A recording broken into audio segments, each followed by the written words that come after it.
There are two ways that you can live your life. One is as though nothing is a miracle. The other is as though everything is. Albert Einstein. Hey, Roger here. Welcome to the show.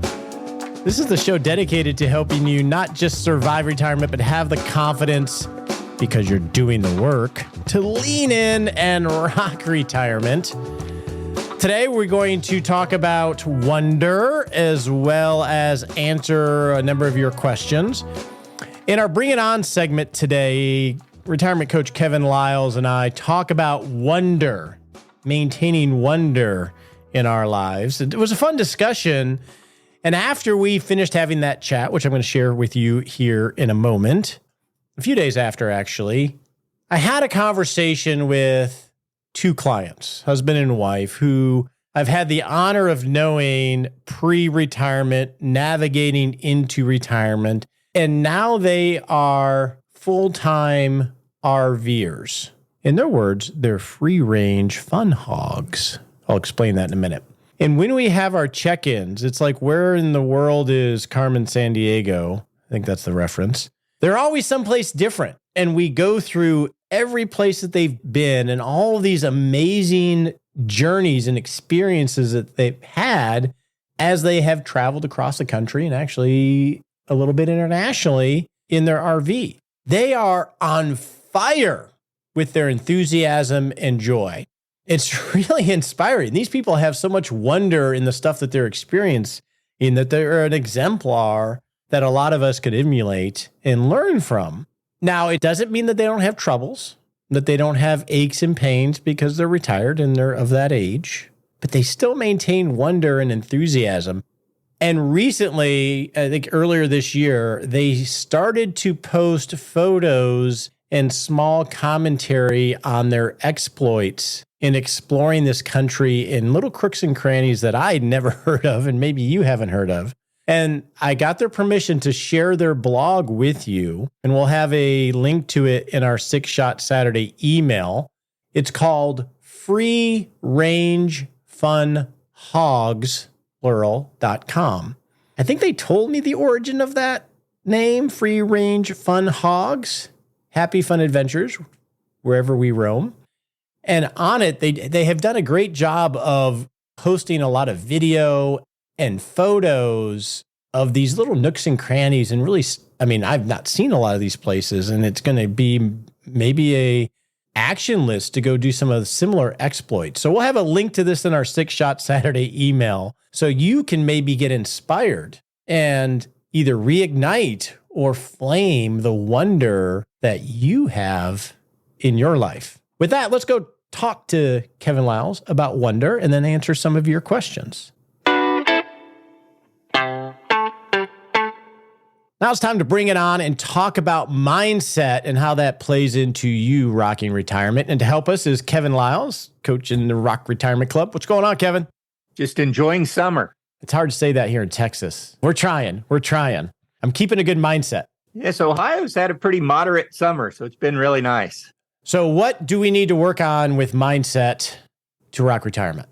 Well, Roger, I finished a book, and I want to talk about the power of wonder. And this concept comes from the book, The Power of Wonder, The Extraordinary Emotion That Will Change the Way You Live, Learn, and Lead by Monica Parker. And I enjoyed the book, and it made me think, as children, we spend many wonder-filled days. The whole world is a wonder to us as we learn new things. But I think as adults, we can become jaded and really stop looking for wonder. And I think that's something we need to work on and try to change when we're retired. So what do you mean by wonder? Is that like gratitude? Define wonder for me. At its most basic, to me, it's a sense of awe at something. But it's sort of when you have rapt attention or astonishment at something. It can be something in nature, it could be learning something new, but it's just that sense of awe we get where we're fascinated with something. We realize there are things bigger than us, more important than us, and that's a great sense to have. And research tells us that wonder is even more beneficial to us and frankly more achievable than happiness. But we have to be open to it.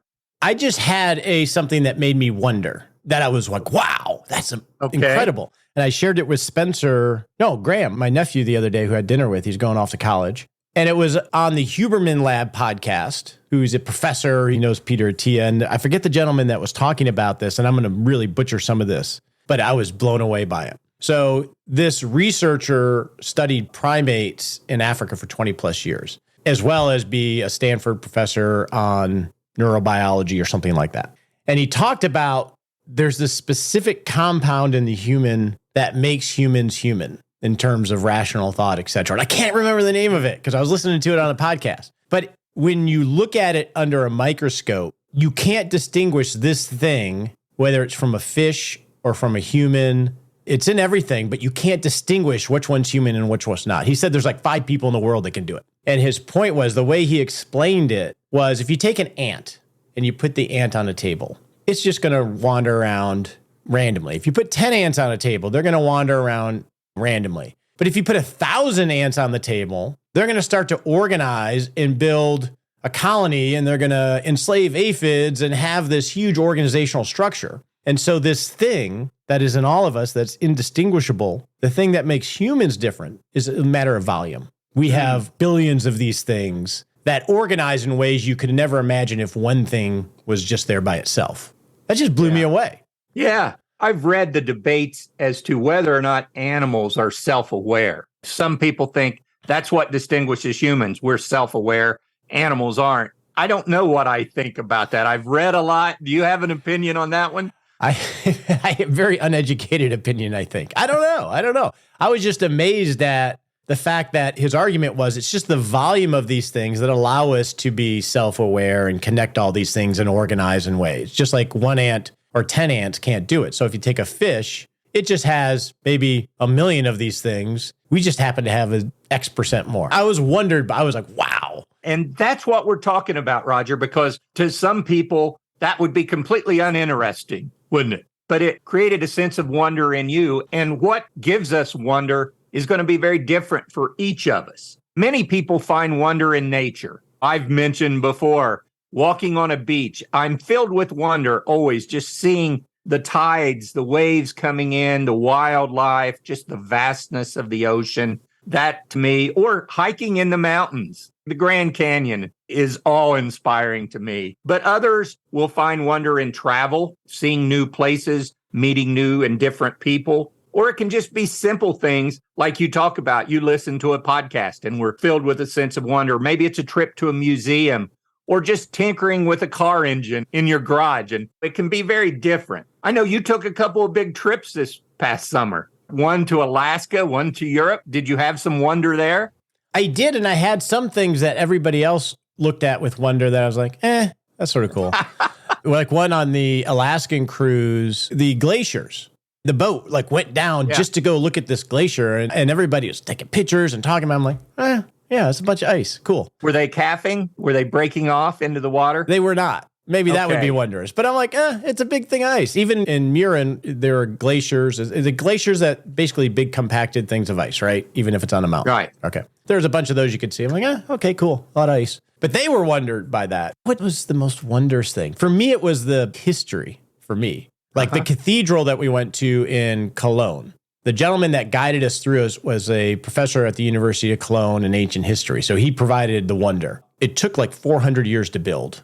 And so if you think of all the craftsmen, the architects, they all were working on it knowing they would never see its completion. To me, that's wondrous. Yeah. Well, and what brings us wonder changes. Of the original 7 or 8 great wonders, there's only one still existing. Earthquakes and fires and things have destroyed most of them, and we replace them. Things like the Grand Canyon or man-made things like the Eiffel Tower. It's just whatever it is for you, if you can seek it out more, you'll do better. And there are some proven benefits of wonder: increased well-being, better relationships, enhanced memory. That one surprised me. We become more empathetic, imaginative, and flexible when we experience wonder. Research has proven that. So 3 things we can do to help us to experience wonder. And these sort of came out of this book by Monica Parker. Number 1, watch, observe, Just be open to experiences. Too often we go through life and we don't pay attention. So pay attention. Allow yourself to daydream a little bit. 2, and then this one is the big one for me, is be curious. There are a couple kinds of curiosity that scientists talk about. There's surface curiosity, which is when you're curious about closing a specific knowledge gap. You want to answer a specific question, so you're curious about it, you answer it. But that's not wonder. Wonder is when we have deep curiosity, when we experience enjoyment, just learning for learning's sake. That's what we want. We want to be curious about the world and things we don't understand, or outside the world. I think of astronomy and all the wonder that's in space. And then number 3, allow yourself to become absorbed in something or in a task. Get so engaged that you commit your total attention to it. Then you've got a chance of experiencing wonder. So those are my tips for experiencing wonder. I was listening, and it seems like wonder doesn't have to be something amazing. It can be watching literally an ant walk across the pathway. It doesn't have to be wondrous in the epic sense, right? Exactly. The other thing that comes to mind, I'd be curious in your thought on this, is it's hard for a lot of us to build relationships because we're so set in our ways. Judgmental is the enemy of curiosity. But if you are looking to build a bigger social network, you got to be interesting. Interesting people are curious because they learn things and they connect dots and they're exploring, which makes someone interesting, which actually makes someone more attractive to be their friend. Yeah. And on some level, it's almost you've got to allow yourself to be vulnerable enough to express wonder. It's not cool, right? To be in awe of something. So you try to pretend that you're nonplussed about things. If you're willing to open up yourself and be vulnerable in your relationships and say, yeah, I'm really astonished by this, then your relationships can deepen. So I think experiencing wonder can help us in so many ways. Well, I'm going to check out the book. I'm going to put a link to it in 6 Shot Saturday. And I am in awe of you, Kevin Lyles. Have a good one, Roger. Now it's time to get to your questions. If you have a question for the show, the easiest way to ask it is to go to askroger.me, and you can type in your question, leave an audio question, and we'll do our best to answer it on the show to help you take a baby step towards rocking retirement. We're going to have a number of Q&A focus segments here this month and in September. So it's a good time to ask your questions, and we'll try to get it on the show so we can help you on your journey. So our first question comes from Liz. Liz says she is 69. She retired this last year. Her husband and her are living comfortably on Social Security and his salary. He is going to retire within a year. They have an emergency fund of 1 year, and they don't anticipate having to touch her IRA until her required minimum distribution starts. Liz says they have no debt, and right now she says her 401k has 23% stock, 33% bond, 44% short-term reserves. And Liz says, I know I'm too cash heavy. At the same time, would like to simplify this mix. On a scale of 1 to 10, I would say my risk tolerance is a 4. What would you recommend? I'm assuming, Liz, that 4 means that you tilt slightly to more conservative, 1 being the most conservative. So just so I have my thoughts correct. So how should you reallocate this 401k based on the fact that you just retired and your husband's going to retire? That question standing alone, Liz, can get a little bit confusing because you have all these thoughts that float around it. I don't need the money. We're living comfortably. Oh, my husband's going to retire. And it's easy to not know where to start in determining whether to reallocate this account or not. Obviously, I can't give you a recommendation because I don't know you, but hopefully we can build through how to think through this so you can come to a decision for yourself. So given that you're living comfortably on your Social Security and his salary, that's awesome. You're paying for the life that you want and it's comfortable and you have these payments coming in that are covering it. Now, within a year, his salary is going to go away. So that's going to create a drop in your income. Now, I don't know if he's going to start Social Security after he retires, and that will make up for all or at least part of it. But if you want to think through how should you allocate the 401k to support you and your husband for whatever period of time you're alive and feel that it's simplified and you understand why it's invested and what it's in, I would suggest creating some simplified plan of record. Now, you can get as detailed as you want on how you do this, but now what might be a good time, Liz, to create a simple spreadsheet or budget of, okay, this is the income that we're going to have over the next 5 years. Now, we know you're going to have your Social Security. You may have the first year have your husband's income, and then the second year his income is going to go away. And if Social Security starts, you want to put that into this 5-year cash flow forecast. That way you have some visibility of the income you're going to have during this big life transition. Below that, you want to estimate each year how much money you're going to need to live comfortably, as you describe it, or your base great life. So that's the spending you need to just have a base great life, plus healthcare, plus any extraordinary spending that might come up over the next 5 years. Maybe you need to replace a car in 3 years, so you would put that into year 3. Maybe you're going to do some gifting, etc. You're going to put that into whatever year you're going to do that. And then you can do a very simple tax estimate based on your income, and then subtract your total spending from the income you're going to receive, and do that for each of, say, the next 5 years, Liz. And it's going to show you, oh, even though he is retiring because of his Social Security, we're still going to be able to live comfortably, quote unquote, with the income that we have. Or there's a gap, meaning I don't have enough income over the next 5 years to cover the money that I need to spend for my husband and I to live comfortably. And you'll identify what that gap is year by year.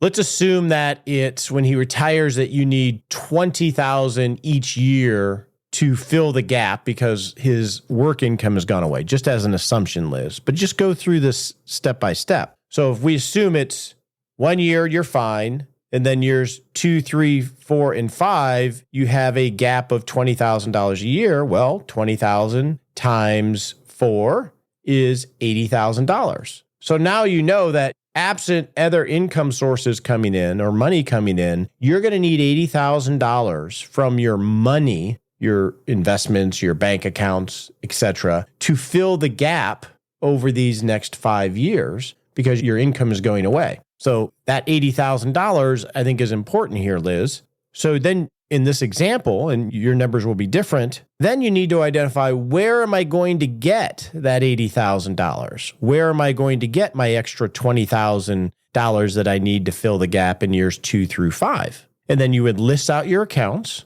all your after-tax accounts, your bank accounts, your emergency fund, etc. And you would list out your tax-deferred accounts, your 401k, whatever assets your husband has. And then you would map out, where does it make sense to pull the $20,000 a year from, or that $80,000. And it may be a different account each year, or it may all come from the same account. The point of this exercise, Liz, is to identify where you're going to get the money, because we want that money safe, at least for the next 5 years. Now, if you're very conservative, you could actually extend that and do that over 7 years or over 8 years and have that money safe. Obviously, you're not going to touch your emergency fund, and that money is there as a buffer to protect you against bad assumptions or just life events or things that you just don't know that are going to happen. So I would keep that out of the mix.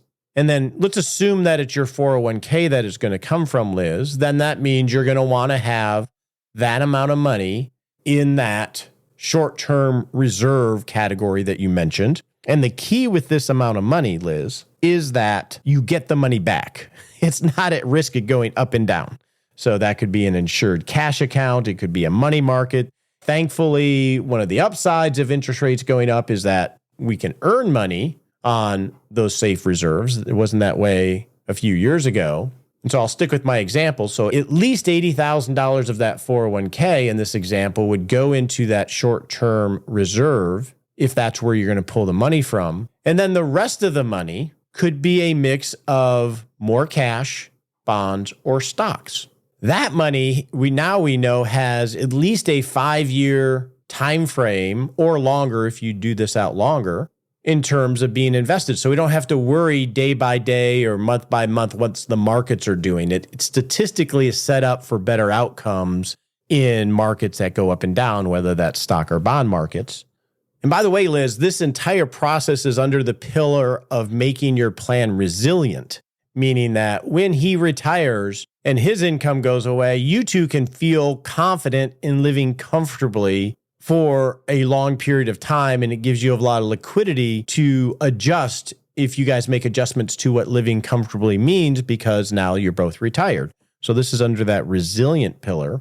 And then with the rest of the money, it's a little difficult in this form to say what you need to do with it. In theory, is money that is going to be for your future self, 5 to whatever number of years now. And we want to protect against inflation. But I am a big fan of, if you're very conservative, the minimum effective dose of risk, meaning that if you could do all of this and just earn 5% right now or interest, and you don't want to take investment risk and you're fine for the trajectory of both of your lives, then fine. Any risk that you take is a proactive choice. I think for most of us, it makes sense to have investments in equities, even if we're risk adverse, because the risk with equities is the near short term, losing money now.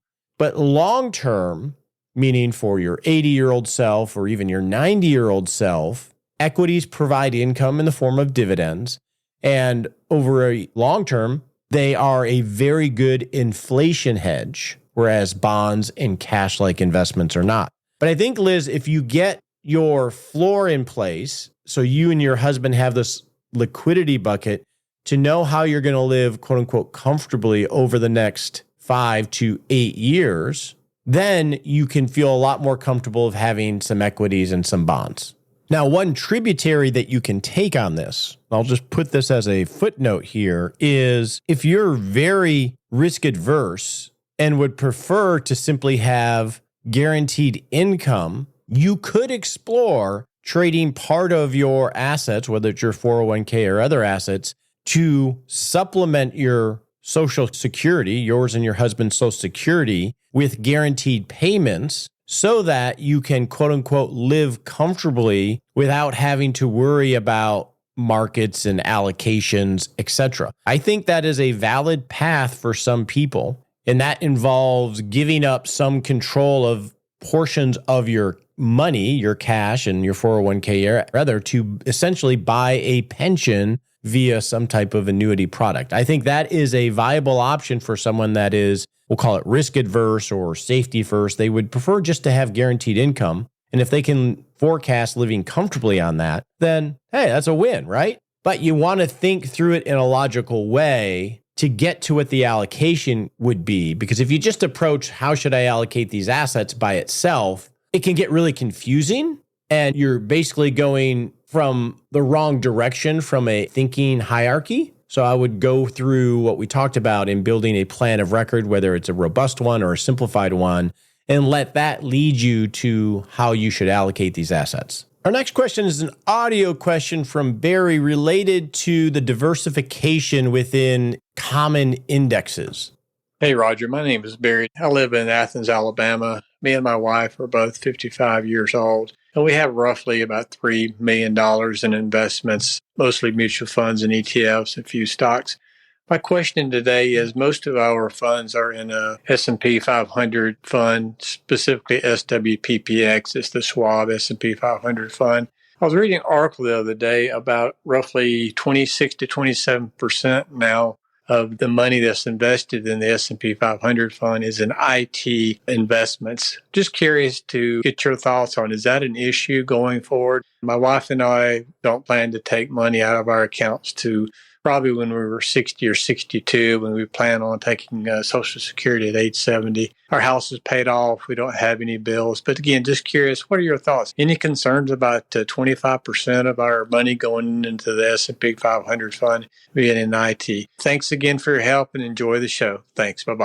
Well, that's a great question, Barry. The S&P 500 is the index which most U.S. stock mutual funds are based off. Not most, I think it's the most common. And you have a significant portion of this $3 million, essentially the S&P 500 index. Is that a concern or not? Possibly, but not necessarily. So if we think about how you have this $3 million allocated, and you're actually at a good age to go through this process, Barry, of getting to your plan of record of how exactly life is going to work when you get to 62 and where you're going to pull money from, so you can slowly start to readjust or realign your assets for not simply accumulation, which is the season that you've been in probably for decades, where you're just contributing to assets, taking investment risk, and have a huge time frame, which is perfect. Now you're getting close to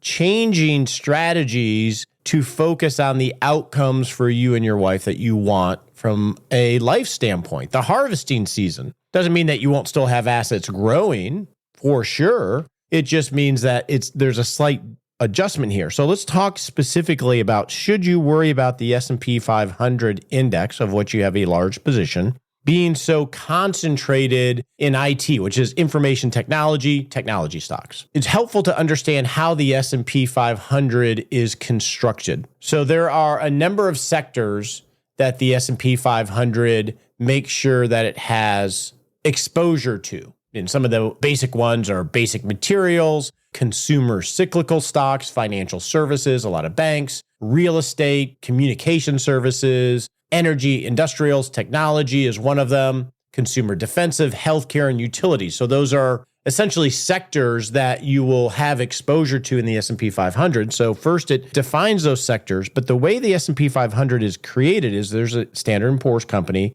manages this mathematical model, this portfolio that's meant to represent United States economy in terms of the public stocks. And it's created in what's called a cap-weighted fashion, meaning that cap is short for capitalization, which essentially is all the stock that's out issued multiplied by the price of the stock. So the larger the stock is, the more weighting it receives in the S&P 500 index. So as an example, Apple is, I believe, the largest stock in the S&P 500 index. It has the largest market capitalization of about, actually, let's back off of Apple and let's just look at the S&P 500. I'm just looking at an exchange-traded fund. I think it's the iShares IVV. And if we look at their holdings, and IVV is an exchange-traded fund that's meant to mimic the S&P 500 model, Apple is the largest position, which is 7% of the portfolio. And then Microsoft, which is 6.4, Amazon is 3.1, NVIDIA is almost 3%, Google is 2%, and on downward. And so you can see, if you look at these top stocks, they're all technology stocks, some of them very volatile stocks. Tesla's in there, and then you have Berkshire Hathaway, and then you get down to United Healthcare Group. And then if I keep going down, then we get into Johnson & Johnson, which is 1.2% of the portfolio. JP Morgan is 1% of the portfolio. So let's take that. Johnson & Johnson's 1.2% of the portfolio. Apple is 7% of the portfolio. And Microsoft is 6.5%. Because they are larger companies, their stock price multiplied by their share of stocks creates the market capitalization. And as stocks increase in value, over time, they get a bigger share of weighting in the S&P 500 index because it's cap weighted. It's going to give much larger weighting to the largest companies. So in theory, although there are about 500 companies in the S&P 500 index, if I go to the bottom of the index, you have a number of companies that have like 0.01% weighting. Let's News Corp. Let's see what else. Fox, Comerica, Mohawk Industries, Sealed Air. All of these are minuscule ratings relative to the top weightings, Apple. So in some ways, it becomes a momentum investment. As technology stocks do extremely well, they start to have more and more and more influence over the index. There's still roughly 500 companies in there, but when you have such a high weighting in one particular sector, it can really dominate the performance of the portfolio. So is that a risk? Potentially. What goes up comes down. So as those come down, that can bring the index down more quickly than, say, the entire 500 stocks. And most indexes are weighted in a market cap way.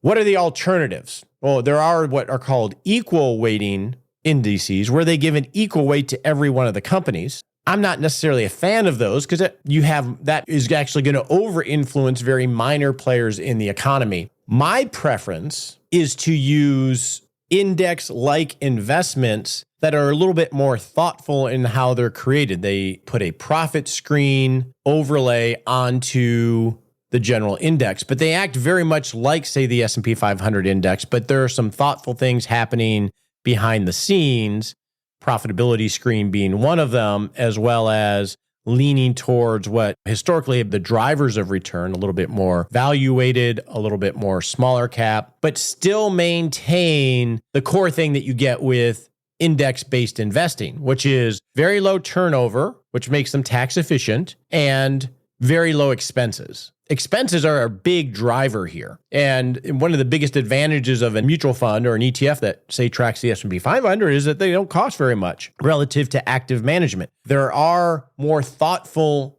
index-like investments that build their index a little bit more thoughtfully, in my opinion, than, say, the S&P 500. As an example, in our practice, use a lot of dimensional investments, which is DFA, and I'm not recommending them to you because they build their own index to try to achieve exposure to an asset class in a little bit more thoughtful way than, say, the S&P 500. When I have this conversation, as an example, let me just pull up a comparison. So as an example, when I look at, say, one of the core US equity, I'm looking at an ETF that we use that is based off of that methodology. Information technology is weighted at 20.85%, whereas the S&P 500 is 26.39. So it's underweighted information, but still a lot there. They have 8% in energy versus 4% in the benchmark, the S&P 500. So there are some difference in weightings, but they build it from the ground up in a different way, and they're not as cap weighted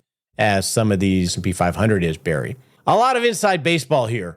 Barry, when I have this conversation with clients on what are we going to use to implement the portfolio, my preference are to use these more thoughtful, broad-based, diversified portfolios that still have very low fees and very low turnover, because that's what I care about.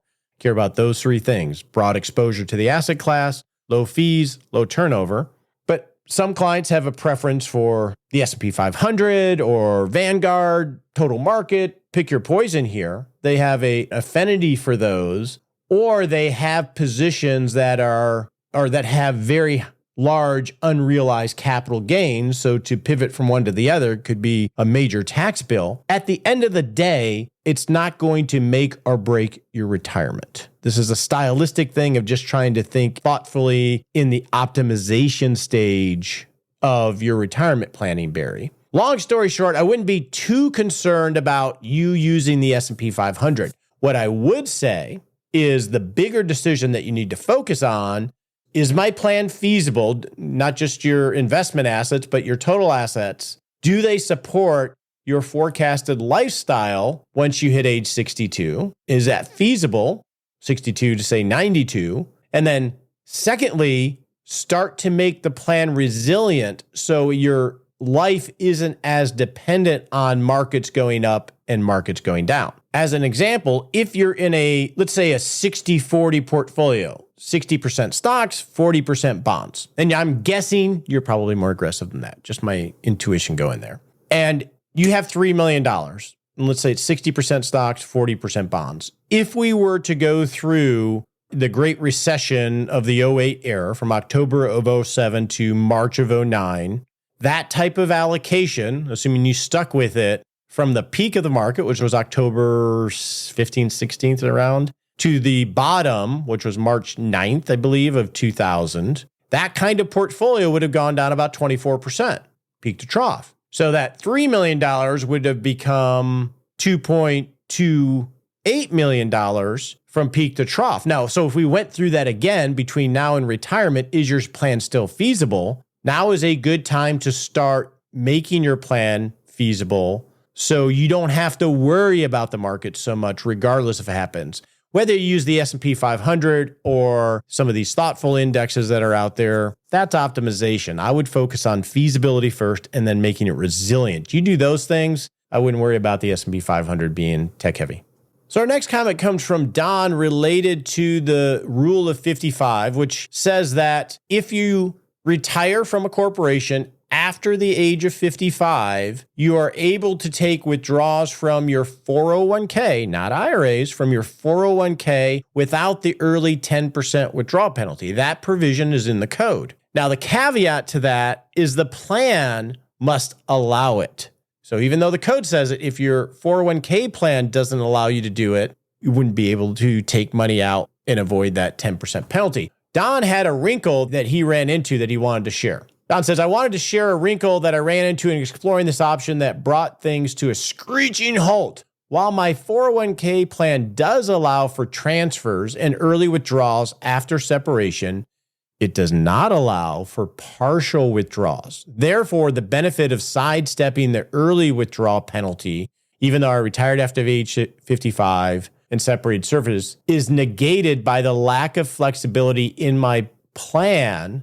So that's the key. One, just because the rule of 55 is there doesn't mean your plan allows it. You got to check that. If you're planning on taking money out of your 401k to help bridge you to 59 and a half. And then if the plan does allow it, as Don ran into, some plans won't allow you to do partials like his. They say, yeah, you can do it, but you got to take it all out. So you want to check these things so you don't make a false assumption in your cash flow plan and realize you got to pivot in some way. So Don, thank you for sharing that. I know we've talked about that, but these are wrinkles that you read a rule and it's like, oh, that means I can do it. No, the 401k has to elect it. So thanks for sharing that, Don. Our next question comes from Lyra related to getting conflicting answers out of the Social Security Administration. Lyra says, hey, we have a question for Roger. We have called Social Security Administration several times to get an idea of our spousal benefit, and the answers are all over the place. A $500 difference per month, with some information being incorrect. I checked the Social Security website. What's the best way to get an accurate benefits estimate? Can we file now and get an answer and then withdraw the application? Also, I think it would be good to have a Retirement Answer Man episode to review the rules for working while getting Social Security benefits. How does that all work? Good question. We'll take that under advisement as a deep dive at some point. So let's deal, Lyra, with this question. How can you get the best answers on Social Security benefit? I will refer you, Lyra, to podcast episode 493, where I think we go into this. While your idea of applying to get the answer and then withdrawing your reply is a creative answer, there probably are easier ways. Now, you can run a bunch of scenarios through the spousal benefits calculator if both of you make my Social Security accounts.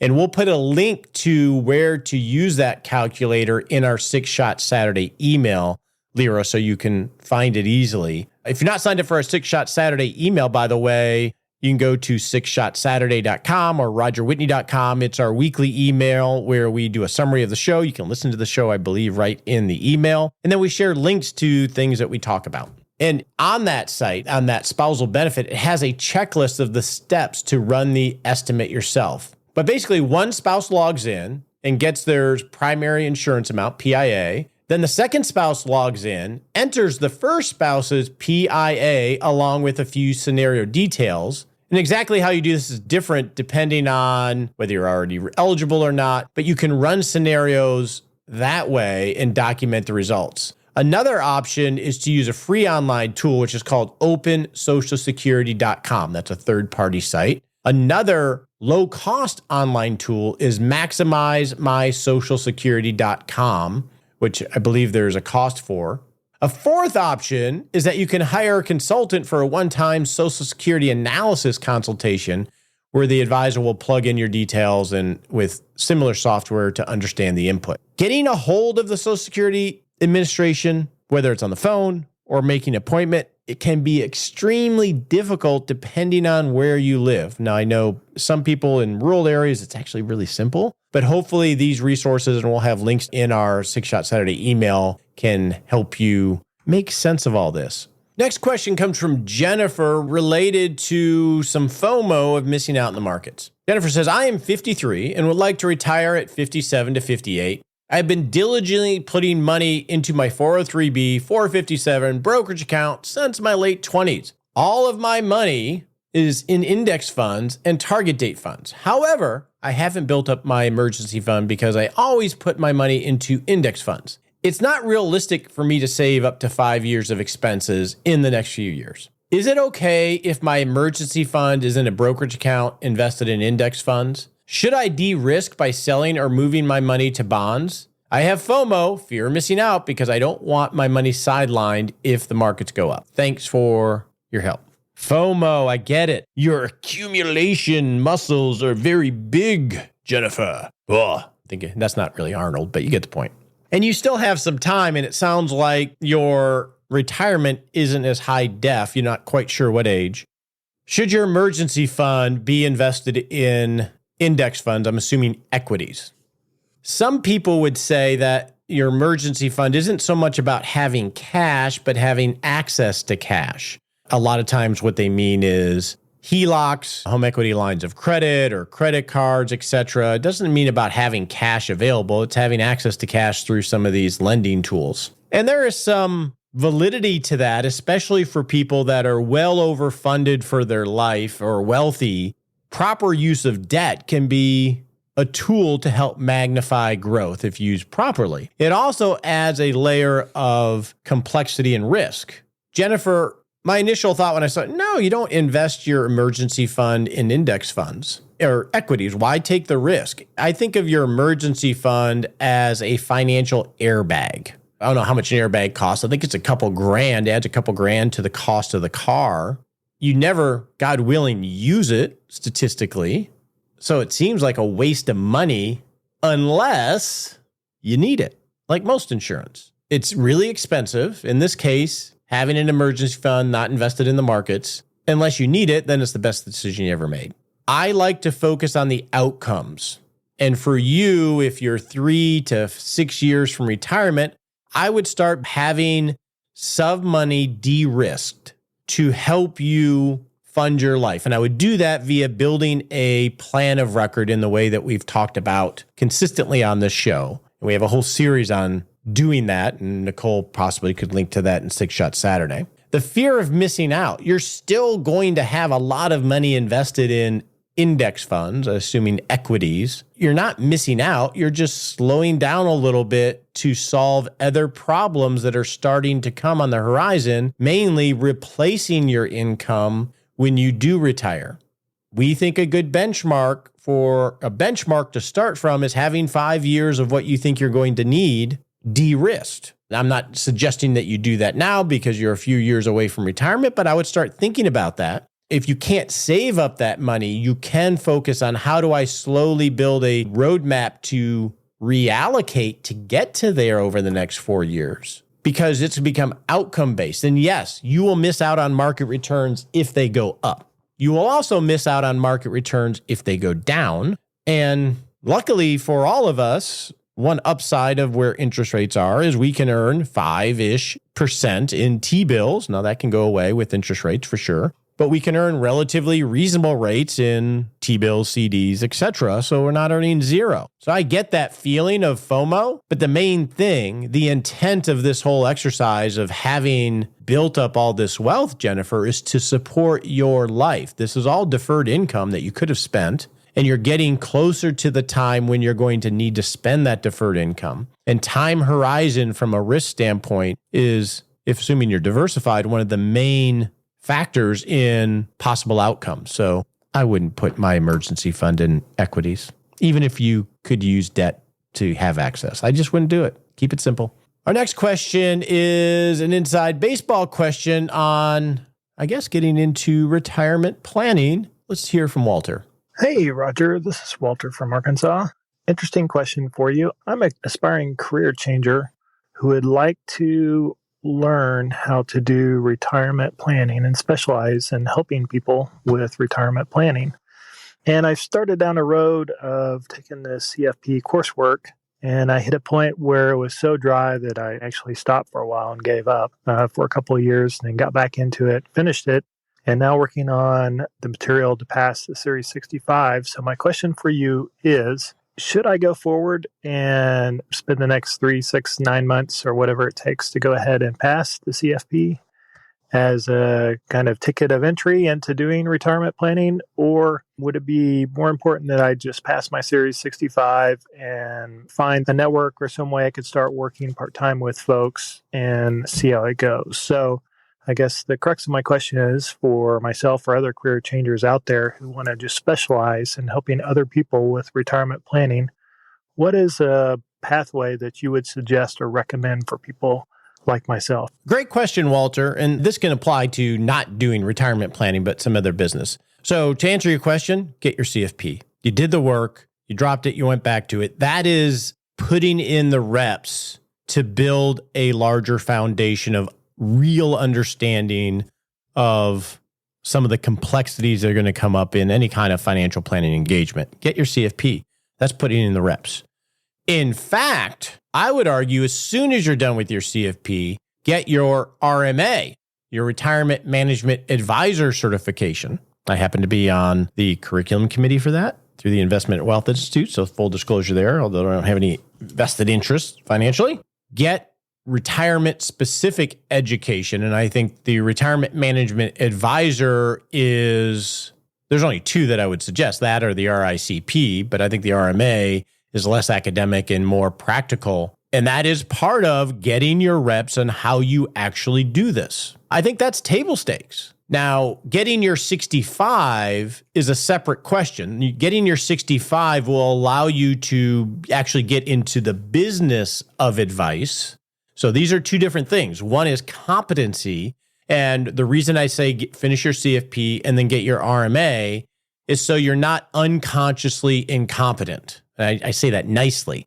You need to know the things that you don't know. And that way you become consciously incompetent and you can work on that. That's part of the progress to mastery. And if you're going to advise other people, I would suggest that you get on that progress to mastery because things are a lot more complicated when you're actually advising other people to do it than they are when you're thinking about things. Now, the 65 doesn't mean you can't get the 65, which allows you to get into the business of financial advice. There are two paths I see that you have. There is retirement coaching, which is unregulated, and you don't need the 65. And that's an emerging industry. Generally, it is related to you're not giving advice, you're coaching.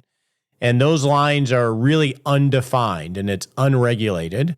And there are some amazing retirement coaches. We have some on the show. And then there are a lot of people that are unconsciously incompetent or consciously incompetent, but not willing to do anything else.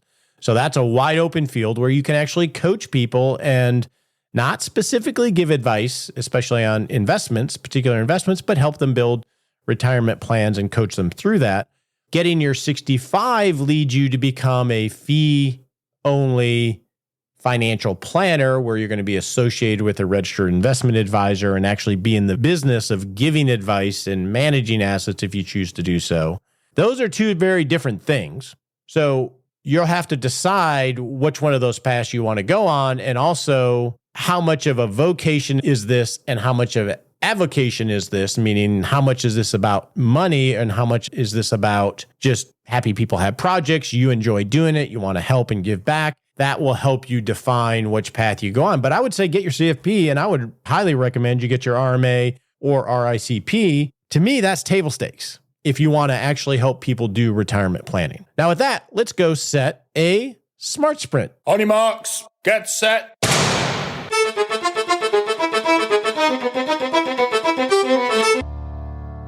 And we're off to set a little baby step you can take in the next 7 days to not just rock retirement, but rock life. All right, in the next 7 days, I want you to keep your eyes peeled and find some wonder in something around you. Not sure why I'm talking like this. It could be as big as the sunrise every morning. Pretty amazing. It could be as small as, you probably have one of these devices, maybe in your hand right now, a cell phone. You know that you can send a video and it will get to somebody almost anywhere in the world, right away? We know that can happen. And at least I intellectually understand cell networks and bits and bytes and data going up and down, but how does it put that all together and happen so quickly? When you start to really think about it, it's that is incredible. It could be that small, or it could be about all the processes of me just moving my finger up and down, up and down, up and down. Maybe you do it. Put your finger up and down, up and down. Just think of all the things that are happening that I don't even really understand to make that happen. My point is, in the next 7 days, keep your eyes open for something to appreciate the wonder of it all. I am in awe of the amount of great emails I receive from you, the great questions, the thoughtful questions, the challenging questions, and the fact that we get to hang out here every week and have a productive conversation in a positive way without worrying about being sold stuff or getting into politics and all the side issues. And we're committed to having a safe place to talk about adult things and how to rock retirement, focused on you actually doing stuff. And we're committed to working to help you in whatever way we can on that journey. I am all in on that for the rest of my life. So let's go do this. The opinions voiced in this podcast are for general information only and not intended to provide specific advice or recommendations for any individual. All performance reference is historical and does not guarantee future results. All indices are unmanaged and cannot be invested in directly. Make sure you consult your legal, tax, or financial advisor before making any decisions.